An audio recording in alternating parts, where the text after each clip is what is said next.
Infrared کی connection کے ساتھ ماجد جو سسٹم تھا ان کا میزائل سسٹم جو ڈیفنس ایئر ڈیفنس سسٹم تھا اس کو ایکٹیو کیا گیا اور اس کے ذریعے F-15 اور F-35 کو نشانہ بنایا گیا. اسی طرح جو C-130 طیارہ تھا اس کو اصفہان میں جب زمینی آپریشن کرنے کی امریکہ نے کوشش کی تو اس کو بھی نشانہ بنایا گیا اور اس کے لیے طریقہ یہ تھا کہ جب اس کو قریب آنے دینا تھا اس بہت بڑے اونچے بڑے طیارے کو,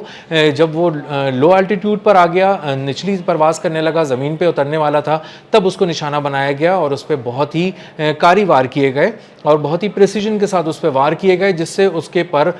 جو ہے ان میں آگ لگ گئی, وہ تباہ ہو گئے اور اس کو کریش لینڈنگ کرنا پڑی اور وہ ہمیشہ کے لیے ناکارہ ہو گیا. اسی طرح A-10 تھنڈر بولٹ ایک طیارہ ہے جو نچلی سطح پر پرواز کرتا ہے, گراؤنڈ فورسز کو سپورٹ دیتا ہے اور اس میں لگی ہوئی 30 کینن کی جو 30 mm کی جو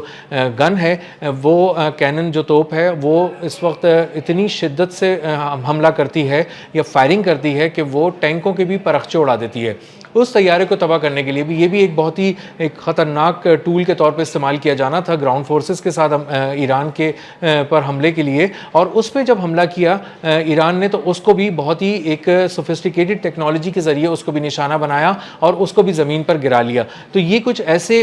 ورائٹی تھی